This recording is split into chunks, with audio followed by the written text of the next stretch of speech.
நண்பர்கள் அனைவருக்கும் வணக்கம். இன்னைக்கு நம்ம இந்த வீடியோல நாட்டுக்கோழி வளர்க்க 1,56,000 இலவச மானியம் என்ற அறிவிப்பு வெளியாகி இருக்கு. மேலும் இதுக்கு அப்ளை பண்றது எப்படி, எங்க அப்ளை பண்ணலாம், என்னென்ன தகுதிகள் வேணும் அப்படிங்கறத பத்தி டீட்டெயிலா இந்த வீடியோல நம்ம பார்க்கலாம். கிராம பகுதிகளில் சிறிய அளவிலான நாட்டுக்கோழி பண்ணைகள் அமைக்க 50% மானியம் வழங்கும் திட்டத்தில் பயனடைய தகுதியானவர்கள் விண்ணப்பிக்கலாம் என்று அறிவிக்கப்பட்டுள்ளது. கிராமப்புறங்களில் சிறிய அளவிலான அதாவது 250 கோழிகள் அளவிலான நாட்டுக்கோழி பண்ணை நிறுவ 50% மானியம் வழங்கும் திட்டம் செயல்படுத்தப்பட உள்ளது. தேர்வு செய்யப்படும் பயனாளிகளுக்கு நாட்டுக்கோழி வளர்ப்பு பண்ணைகளை நிறுவுவதற்கான கோழி கொட்டகை கட்டுமான செலவு, உபகரணங்கள் வாங்கும் செலவு, அதாவது தீவன தட்டு மற்றும் தண்ணீர் தட்டு இதெல்லாம் வாங்கறதுக்கான செலவு மற்றும் 4 மாதங்களுக்கு தேவையான தீவன செலவு அந்த கோழி வளரும் வரை, இது எல்லாத்துக்கும் சேர்த்து மொத்தமா 50% மானியம் மாநில அரசால் வழங்கப்படுகிறது.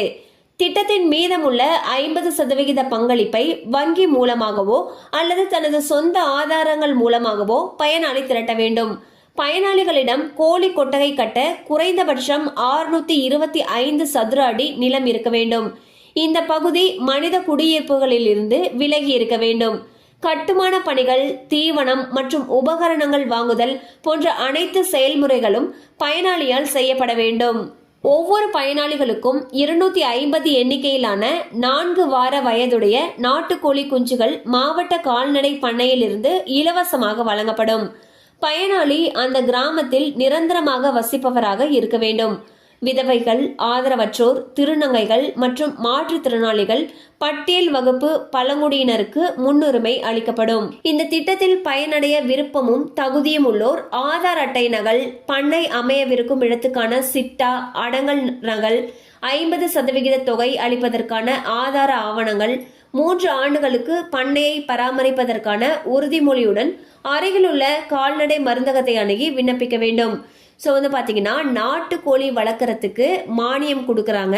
கிட்டத்தட்ட 50% மானியம், அதாவது 1,56,875 ரூபாய் வரைக்கும் மாநில அரசு மானியம் கொடுத்துட்டு வந்துட்டு இருக்காங்க.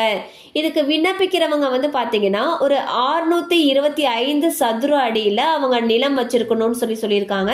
இந்த நிலமானது மக்கள் குடியிருப்பு பகுதியை விட்டு தள்ளி இருக்கணும்னு சொல்லியிருக்காங்க. அது மட்டும் இல்லாம கவர்மெண்ட் 50% மானியம் கொடுத்தாலும் மீதி இருக்கக்கூடிய 50% நம்மளே ஏற்பாடு பண்ற மாதிரி இருக்கணும்னு சொல்லியிருக்காங்க.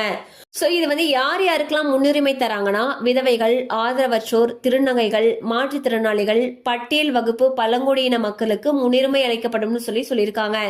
அது மட்டும் இல்லாம கடந்த 2 ஆண்டுகள்ல இந்த திட்டத்தின் மூலமாக பயன்பெற்றவராக இருக்கக்கூடாது அப்படின்னு சொல்லியிருக்காங்க.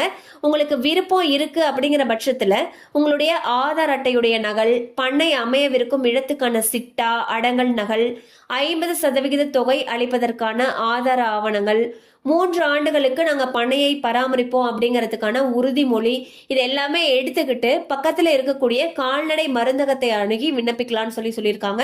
ஸோ தேவைப்படுறவங்க இந்த வாய்ப்பை பயன்படுத்திக்கோங்க. கண்டிப்பா இந்த அப்டேட் உங்களுக்கு பயனுள்ளதா இருந்திருக்கும் நம்புறோம். மேலும் இது போல அப்டேட்ஸ் உங்களை உடனே ரீச் ஆகணும்னு நினைச்சீங்கன்னா நம்ம சேனலோட தொடர்ந்து இணைந்திருங்கள். தேங்க்யூ ஃபார் வாட்சிங்.